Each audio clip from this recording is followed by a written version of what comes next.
Hello, ഞാൻ റിജോസിൻ്റെ YouTube ചാനലിലേക്ക് എല്ലാവർക്കും സ്വാഗതം. അപ്പോൾ നമ്മൾ പറഞ്ഞുകൊണ്ടിരിക്കുന്നത് ദ പേഴ്സൺ സീസ് ദി മാനുവൽ 2024 എന്ന ഈ ബുക്കിനെ കുറിച്ചുള്ള വീഡിയോസ്. ഫസ്റ്റ് തന്നെ നമ്മൾ പറയുന്നത് ഈ ബുക്കിലെ പ്രധാനപ്പെട്ട കാര്യം സിലബസ്, അതുപോലെ തന്നെ നമ്മുടെ വീഡിയോട്ട് റിലേറ്റഡ് ആയിട്ടുള്ള പ്രധാനപ്പെട്ട കാര്യങ്ങളെല്ലാം ഡിസ്ക്രിപ്ഷൻ ബോക്സിൽ കൊടുക്കും. അപ്പോൾ ദയവേത് ചെക്ക് ചെയ്ത് നോക്കണം. ഈ വീഡിയോയിൽ നമ്മൾ ക്ലാസ് എടുക്കുന്നത് CCT പേപ്പർ 1 ജനറൽ സ്റ്റഡീസിൽ Chapter 3 Modern History and Cultural Modern History. The first Anglo-Afghan War 1839 ആണ് ഈ വീഡിയോയിൽ നമ്മൾ ക്ലാസ് എടുക്കുന്നത്. അപ്പം നമ്മൾ കഴിഞ്ഞ വീഡിയോയിൽ ദ ചാർട്ടർ ആക്ട് ഓഫ് 1833 ഒക്കെ പറഞ്ഞിരുന്നു. കഴിഞ്ഞ വീഡിയോ ഒക്കെ നിങ്ങൾ വാച്ച് ചെയ്തിട്ടുണ്ടാവുമെന്ന് വിചാരിക്കുന്നു. പിന്നെ ഒരു കാര്യം കൂടി പറയാനുണ്ട്. എന്താണെന്ന് വെച്ച് കഴിഞ്ഞാൽ നമ്മൾ കഴിഞ്ഞ വീഡിയോയിൽ പറഞ്ഞിരുന്നു, നമ്മൾ കുറേ വീഡിയോസ് നമ്മൾ ഗാലറി ചെയ്ത് വെച്ചിട്ടുണ്ടായിരുന്നു. അപ്പോൾ ആ വീഡിയോസൊക്കെ നമ്മൾ അപ്ലോഡ് ചെയ്യുന്നതാണ് പറഞ്ഞിരുന്നത് യൂട്യൂബിൽ. പക്ഷെ നമുക്ക് ബിസി ആയതുകൊണ്ട് ചെയ്യാൻ സാധിച്ചില്ല. അതുകൊണ്ട് നമ്മൾ അത് എത്രയും വേഗത്തിൽ തന്നെ നമ്മൾ യൂട്യൂബിൽ അപ്ലോഡ് ചെയ്യും. വീഡിയോസൊക്കെ എഡിറ്റ് ചെയ്തതും എഡിറ്റ് ചെയ്യാത്തതൊക്കെ ഉണ്ട്. അപ്പോൾ അത് നമ്മൾ അതിൻ്റെതായ രീതിയിൽ സെറ്റ് ചെയ്ത് യൂട്യൂബിൽ അപ്ലോഡ് ചെയ്യാമെന്നാണ് വിചാരിക്കുന്നത്. കഴിഞ്ഞ വീഡിയോയിൽ ഞാൻ ജസ്റ്റ് പറഞ്ഞിരുന്നു. അതുകൊണ്ട് ഈ വീഡിയോയിൽ കണ്ടിന്യൂ ചെയ്യുന്ന ഒരു വീഡിയോ ആയതുകൊണ്ട് നമ്മൾ പറഞ്ഞെന്നുള്ളൂ. നമ്മൾ എല്ലാ ദിവസവും വീഡിയോ ചെയ്ത് കഴിഞ്ഞാൽ അത് കംഫർട്ടബിൾ ആയിരിക്കും. അതുകൊണ്ടുകൂടിയാണ് നമ്മൾ ഈ ഒരു കാര്യം പ്രാധാന്യം എടുത്ത് പറയുന്നത്. കാരണം നമ്മൾ ഒരു വീഡിയോ എഡിറ്റ് ചെയ്യുന്നതിന് തന്നെ നല്ലൊരു ടൈം പോകും. പ്രത്യേകിച്ച് നമ്മൾ എന്റർടൈൻമെന്റ് വീഡിയോ ഒക്കെ ചെയ്യുന്നുണ്ട്. അപ്പോൾ ആ വീഡിയോയിലൊക്കെ സോങ്സ് ഒക്കെ മിക്സ് ചെയ്ത് എഫക്ട്സ് ഒക്കെ യൂസ് ചെയ്ത് വരുമ്പോൾ ഒരു വീഡിയോയിൽ തന്നെ ഒരു ദിവസം ടോട്ടലി പോകും തന്നെ പറയേണ്ടി വരും. അപ്പം അതുകൊണ്ട് നമ്മൾ വിചാരിച്ച രീതിയിൽ അങ്ങോട്ട് വീഡിയോസ് അങ്ങോട്ട് അപ്ലോഡ് ചെയ്യാൻ സാധിക്കുന്നില്ല എന്നുള്ളതും യാഥാർത്ഥ്യമാണ്. എന്തായാലും നമ്മൾ എത്രയും പെട്ടെന്ന് തന്നെ എന്തായാലും എല്ലാ വീഡിയോസും യൂട്യൂബിൽ അപ്ലോഡ് ചെയ്ത് നിങ്ങൾക്ക് നല്ല രീതിയിൽ യൂസ്ഫുൾ ആക്കാൻ തന്നെയാണ് പ്രതീക്ഷിക്കുന്നത്. അപ്പം എന്തായാലും നമുക്ക് നോക്കാം. നമ്മൾ 16-ാം തീയതി അപ്ലോഡ് ചെയ്യാന്നാണ് പറഞ്ഞത്. 16/10/2024. ഇതിപ്പം 17/10/2024 ഇന്ന് നമ്മൾ വീഡിയോ ചെയ്യുന്നത് ഡേ. എന്തായാലും നമുക്ക് ദ ഫസ്റ്റ് ആംഗ്ലോ-അഫ്ഗാൻ വാർ 1839 നോക്കാം. The first Anglo-Afghan war 1839. In order to bring down Dost Muhammad from the throne of Afghanistan. In order to bring down Dost Muhammad from the throne of Afghanistan, the English Governor General Lord Equivalent formed a triple alliance with Maharaja Ranjit Singh and Shah Shuja. The English forces defeated Dost Muhammad in the first Anglo-Afghan War in 1839, captured Kabul and helped Shah Shuja to occupy the throne. As Shah Shuja was not an able administrator, the English lost their importance in Afghanistan. Thereafter, Dost Muhammad, along with his supporters, reclaimed the throne, trapping the English. Lord Equivalent's policy on Afghanistan met severe criticism and he was recalled to England. Later, Lord Lawrence 1864-1869, Lord Mayo 1869-1872, and Lord Northbrook 1872-1876 followed a policy of neutrality in the case of Afghans. Lord Equivalent's policy on Afghanistan met severe criticism and he was recalled to England. Later, Lord Lawrence 1864-1869, Lord Mayo 1869-1872, and Lord Northbrook 1872-1876 followed a policy of neutrality in the case of Afghans. Lord Equivalent's policy on Afghanistan met severe criticism and he was recalled to England. Later, Lord Lawrence 1864 1869, Lord Mayo 1869, 1872, and Lord Northbrook 1872, 1876 followed a policy of neutrality in the case of Afghans. The first Anglo-Afghan War 1839 നമ്മൾ പറഞ്ഞത് മനസ്സിലാന്ന് വിചാരിക്കുന്നു. ഇനി നമുക്ക് പറയാനുള്ളത് the charter act of 1853. The Charter Act of 1853. After the expiry of the Act of 1833, another revision of this Act took place in 1853. The most significant point of this Act was that the validity period for which the Charter Act of 1853 was not fixed. This Act drastically curtailed the powers of the East India Company. It actually allowed the company to rule the Indian territories in the name of the crown. However, the consent of the British Parliament was made mandatory. The Parliament also made provisions to examine the rules and regulations, reports and drafts prepared by the Law Commission. This Charter Act is also remembered as the very last link in the chain of such enactments. Earlier, the appointment of Indian nationals was excluded from the Indian civil services ranks. The Court of Directors used to recommend the candidates for appointing as the civil servants.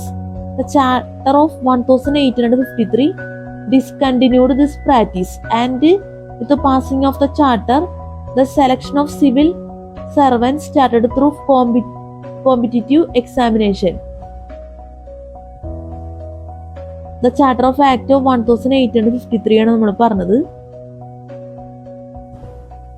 അടുത്തത് the Second Anglo-Afghan War 1878. The Second Anglo-Afghan War 1878. After the death of Dost Muhammad, the problem of succession started over the Afghan throne. The English were happy to keep the Russian way from Indian frontiers by being neutral to the internal problems of Afghanistan. But as the presence of the Russians in Central Asia became strong in 1874, then the Secretary to State of India, Lord Salisbury suggested the appointment of a British representative in Afghanistan. This was not appreciated by the Viceroy, Lord Northbrook, who tendered with his resignation. He was replaced by Lord Lytton 1876-1880 as the Viceroy of India. Lord Lytton reversed the British policy of neutrality and invaded Afghanistan in 1878. Starting the Second Anglo-Afghan conflict, the English completed a remarkable victory and entered into the Treaty of Gardmark 1879 with the Afghans. The Second Anglo-Afghan War 1878 ആണ് നമ്മൾ പറഞ്ഞത്. അടുത്ത topic the Third Anglo-Afghan War. The Third Anglo-Afghan War. This is also remembered as the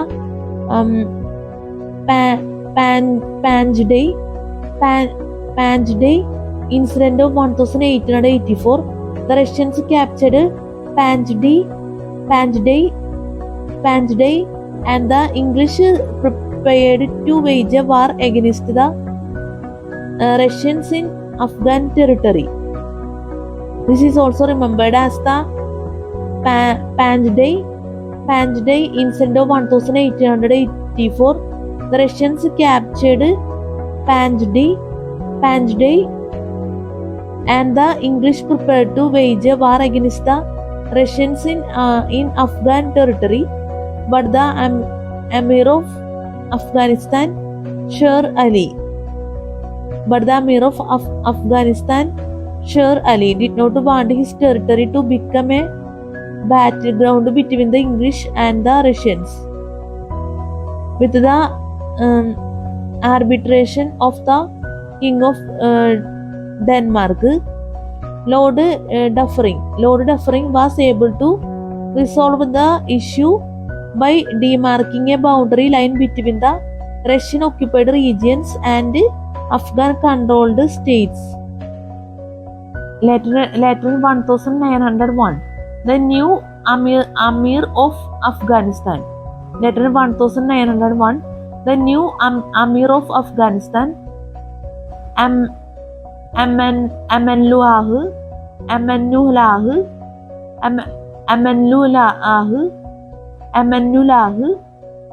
later in 1901, the new Amir of Afghanistan, Amanullah,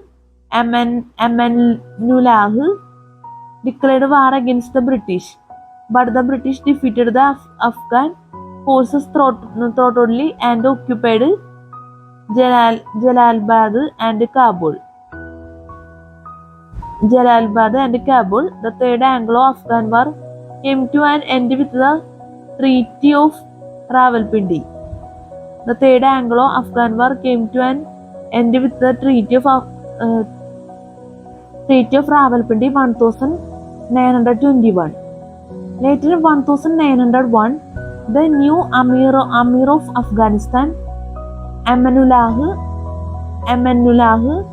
declared war against the British, but the British defeated the Afghan forces thoroughly and occupied Jalalabad and Kabul. The Third Anglo-Afghan War came to an end with the Treaty of Rawalpindi 1921.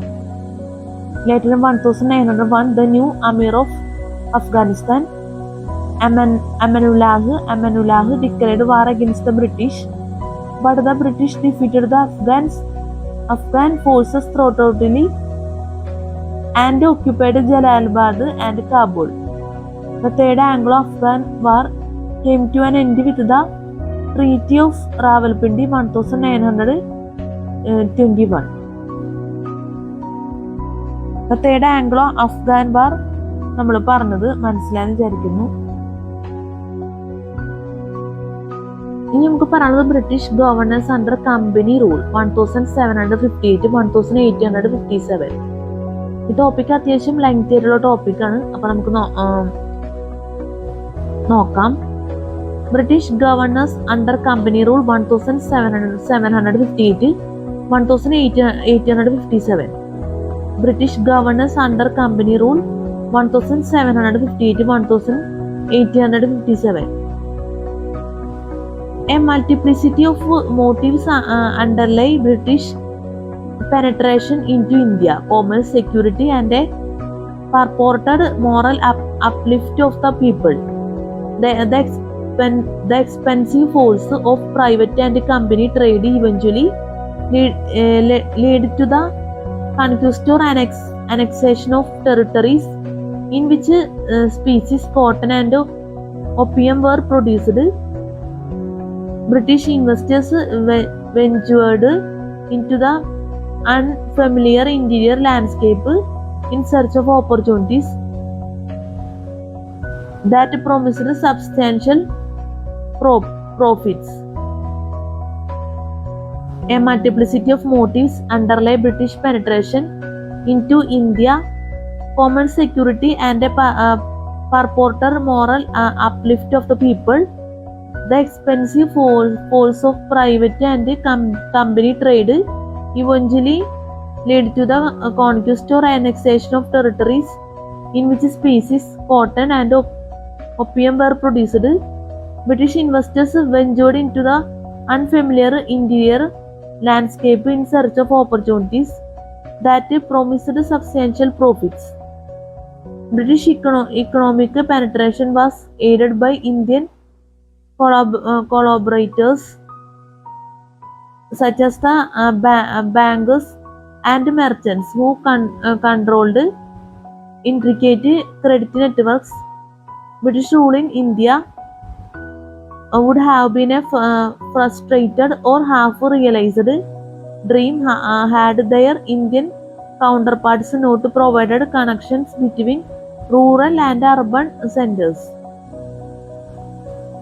External threats, both real and imagined, such as the Napoleonic Wars 1796-1815 and the Russian expansion toward Afghanistan in the 1830s, as well as the desire for internal stability, led to the annexation of more territories in India.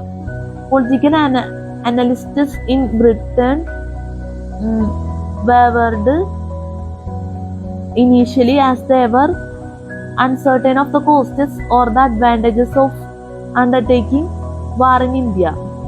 But by 1810, as the territorial aggrandizement eventually paid off, opinion in London welcomed the absorption of new areas. Occasionally, the British Parliament witnesses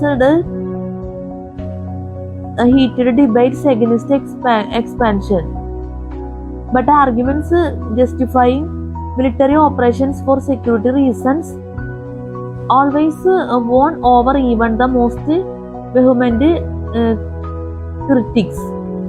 Occasionally, the British Parliament witnesses heated debates against expansion, but arguments justifying military operations for security reasons always won over even the most vehement critics. The British soon forgot their own rivalry with the Portuguese and the French and permitted them to stay in their coastal enclaves, which they kept even after Indian independence in 1947. The British, however, continued to expand vigorously well into the 1850s. A number of aggressive governor-generals undertook relentless campaigns against several Hindu and Muslim rulers. Among them were Richard Tolley Wellesley, 1798-1805, William Pitt Amherst, 1823-1828, George Eden, 1836-1842, Edward Law, 1842-1844, and James Andrew Brown Ramsay, 1848-1856, also known as the Marquis of Dalhousie. Desperate effort at salvaging their tottering power and keeping the British at bay. Many Hindu and Muslim rulers lost their territories. Mysore 1799, but later restored. The Maratha Confederacy 1818 and Punjab 1849. British successes in large measure was the result not only of their superiority in tactics and weapons but also of their ingenious relations with Indian rulers through the subsidiary alliance system introduced in the early 9th century. Many rulers bartered away their real responsibilities by agreeing to upload British paramountcy in India, whilst they retained a fictional sovereignty under the rubric of Pax Britannica. While they retained the fictional sovereignty under the rubric of Pax Britannica. Later, Dalhousie espoused the doctrine of lapse and annexed outright the estates of deceased princes of Satara 1848, Udaipur 1852, Jhansi 1853, Tanjore 1853, Nagpur 1854, and Awadh 1856. European perceptions of India and those of the British especially shifted from univocal appreciation to sweeping condemnation of India's past achievements and customs, imbued with an ethnocentric sense of superiority. British intellectuals, including Christian missionaries, spearheaded a movement that sought to bring Western intellectual and technological innovations to Indians. Interpretations of the causes of India's cultural and spiritual backwardnesses varied, as did the solutions. Many argued that it was Europe's mission to civilize India and hold it as a trust until the Indians proved themselves competent for self-rule. Many argued that it was Europe's mission to civilize India and hold it as a trust until the Indians proved themselves competent for self-rule. The immediate consequence of the sense of superiority was to open India to more aggressive missionary activity. The contributions of three missionaries based in Serampore, a Danish enclave in Bengal.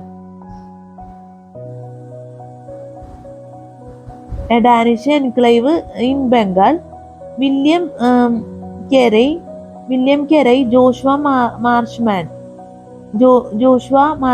and William Bard remains unequaled and have provided inspiration for future generations of missionaries. The missionaries translated the Bible into the local languages, taught company officials local languages, and after 1813 gained permission to proselytize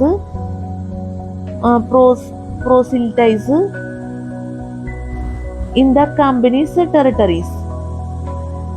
Although the actual number of converts remained negligible, except in rare instances when entire groups embraced Christianity, such as the Nambudris in the south or the Nagas in the northeast. The missionary impact on India through publishing schools, orphanages, vocational institutions, dispensaries, and hospitals was unmistakable. Although the actual number of converts remained negligible, except in rare instances where when entire groups embraced Christianity, such as the Nambudris in the south or the Nagas in the northeast. The missionary impact on India through publishing schools, orphanages, vocational institutions, dispensaries, and hospitals was unmistakable. Although the actual number of converts remained negligible, except in rare instances when entire groups embraced Christianity, such as the Nambudris in the south or the Nagas in the northeast. The missionary impact on India through publishing schools, orphanages, vocational institutions, dispensaries, and hospitals was unmistakable. നമ്മൾ പറഞ്ഞത് British governor's under company rule 1758 1857 ആണ് പറഞ്ഞത്. മനസ്സിലായെന്ന് വിചാരിക്കുന്നു. അത്യാവശ്യം നല്ല ടോപ്പിക്കാണ്. ഒരുപാട് സെന്റൻസും ഒക്കെ അത്യാവശ്യം ഉള്ള ടോപ്പിക്കാണ്. ടോപ്പിക്ക് ഇവിടെ നിന്നാണ് സ്റ്റാർട്ട് ചെയ്തിട്ട് നമ്മളിപ്പോൾ പറഞ്ഞു നിർത്തിയോടത്തോളം നല്ല വെറൈറ്റി ആയിട്ടുള്ള വേർഡ്സുകളൊക്കെ ഉണ്ട്. അപ്പം എന്തായാലും ഒരു പ്രത്യേക ഒരു താല്പര്യം കൊടുത്ത് ഈ ഒരു ടോപ്പിക്ക് ദയവേത് വാച്ച് ചെയ്യുക. കാരണം ഇത്ര നമ്മൾ പറഞ്ഞതിൽ വെച്ച് ലെങ്തി ആയിട്ടുള്ള ടോപ്പിക് ആയതുകൊണ്ട് നമ്മൾ പ്രാധാന്യം എടുത്ത് പറഞ്ഞെന്നുള്ളൂ. നമുക്ക് പറയാനുള്ളത് second Anglo Burmese war 1852. Second Anglo Burmese war 1852. Second Anglo Burmese war 1852. Under Lord Dalhousie 1848 1856. The second Anglo-Burmese war was fought in sharp contrast to the first war. The first war was the result of Burma's aggressive policy of expression. The second war was due to ill treatment of some English merchants at Rangoon and insults heaped on the captain of the British frigate, who had been sent to remonstrate. Lord Dalhousie's thoroughgoing preparations for the campaign yielded good results. The lower valley of Irrawaddy from Rangoon to Prom was occupied in few months as the king of Eva referred to enter into negotiation. It was annexed by proclamation in December 1852 under the name of Pegu. നമ്മൾ പറഞ്ഞത് second Anglo Burmese war 1852 ആണ് പറഞ്ഞത്. നമുക്ക് അടുത്ത topic നോക്കാം. ഇനി നമുക്ക് പറയുന്നത് Robert Clive. The English forces were led by Robert Clive to capture Arcot and other regions in the south and was instrumental in laying the foundation of the British Empire in India. The English forces were led by Robert Clive to capture Arcot and other regions in the south and was instrumental in laying the foundation of the British Empire in India. The Carnatic Wars between the French and the English, the latter finally defeated the French in the Battle of Vandivash to gain control over South India. In 1758, the East India Company appointed Clive as the first governor of Bengal. He had served 2 terms as governor of Bengal. The first 1758 1716, 3 years, and the second is 1765 1769, 5 years. Clive is remembered as the founder of the British Empire in India. Clive remained in England from 1760 to 1765, and on his return in 1765, the emperor ceded the Diwani of Bengal, Bihar and Orissa to the company. He is also credited with the ruin of the people of Bengal as he introduced a dual system of governance 1765-1772 in Bengal, but Clive is best remembered for rectifying the structural defects of the British governance system and for permanently settling affairs with the Mughal emperor. Contemporary historians consider him to be the first British administrator who envisaged a definite governance policy for the East India Company. But Clive is best remembered for rectifying the structural defects of the British governance system and for permanently settling affairs with the Mughal emperor.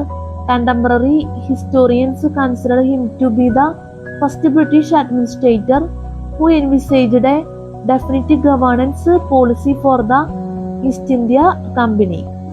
Robert ക്ലൈവാണ് നമ്മൾ പറഞ്ഞത്, മനസ്സിലായെന്ന് വിചാരിക്കുന്നു. ഇനി നമുക്ക് പറയാനുള്ളത് governance between Clive and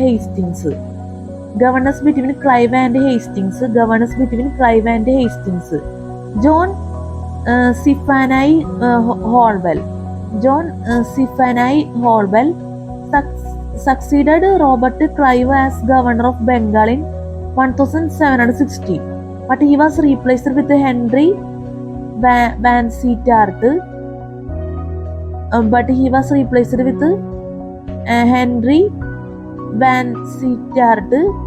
Henry Vansittart in the same year. Vansittart officiated as governor till 1765, till the return of Robert Clive for his second term as governor. But as Clive's health deteriorated in 1765, he was succeeded by Harry Verelst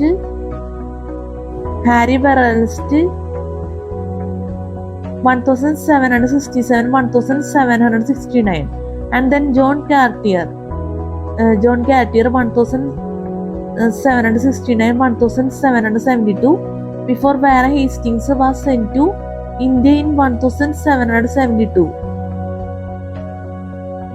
But as Clive's health deteriorated in 1765, he was succeeded by Harry Verelst 1767-1769, and then John Cartier 1769-1772, before Warren Hastings was sent to India in 1772. അപ്പോൾ governance between Clive and Hastings നമ്മൾ പറഞ്ഞത് മനസ്സിലായെന്ന് വിചാരിക്കുന്നു. ഇനി നമുക്ക് പറയാനുള്ളത് Warren Hastings 1772-1785 ആണ്. ഈ ടോപ്പിക്ക് നമുക്ക് അടുത്ത വീഡിയോയിൽ ക്ലാസ് എടുക്കാം. നമ്മുടെ വീഡിയോ വെച്ച് അവസാനിപ്പിക്കുകയാണ്.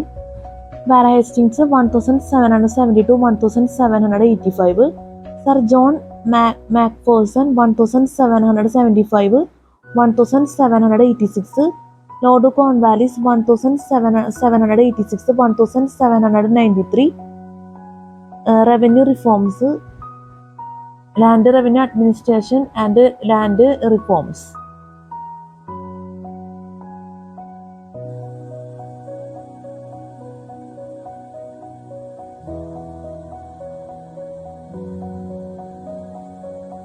Notable rulers in India 1720-1949. The Nawabs of Bengal 1717-1772. Governor Generals between Lord Wellesley and Lord Francis Hastings, Sir John Shore 1793-1798. Lord Wellesley 1798-1805. ഈ ടോപ്പിക്സിലൊക്കെ നമുക്ക് അടുത്ത വീഡിയോയിൽ ചെയ്യാൻ പറ്റുമെന്ന് പ്രതീക്ഷിക്കുന്നു. നമ്മുടെ ക്ലാസ്സിൽ സ്പെല്ലിംഗ് മിസ്റ്റേക്ക്, ക്ലാസ് മനസ്സിലാക്കാൻ പറ്റാത്ത അവസ്ഥ, എന്തെങ്കിലും ഇതിലുള്ള തെറ്റുകൾ, ബുദ്ധിമുട്ടുകളൊക്കെ സംഭവിച്ചു പോരുന്നെങ്കിൽ ഞാൻ ആത്മാർത്ഥമായിട്ട് ക്ഷമ ചോദിക്കുന്നു. പ്രത്യേകിച്ച് സ്പെല്ലിംഗ് മിസ്റ്റേക്കിന് ഒക്കെ ദയവേത് ക്ഷമിക്കുക. പിന്നെ ഈ ബുക്കിലെ പ്രധാനപ്പെട്ട കാര്യം സിലബസ്, അതുപോലെ തന്നെ നമ്മുടെ വീഡിയോ റിലേറ്റഡ് ആയിട്ടുള്ള പ്രധാനപ്പെട്ട കാര്യങ്ങളെല്ലാം എൻ്റെ ഡിസ്ക്രിപ്ഷൻ ബോക്സിൽ കൊടുക്കും. അപ്പോൾ ദയവേത് ചെക്ക് ചെയ്ത് നോക്കണം, ഒരിക്കലും മറക്കരുത്. പിന്നെ ഈ വീഡിയോ നമ്മൾ എഡിറ്റ് ചെയ്യില്ല, നേരിട്ട് യൂട്യൂബിലേക്ക് അപ്ലോഡ് ചെയ്യണം എന്നുള്ള പ്രത്യേകതയും കൂടി ഉണ്ട്.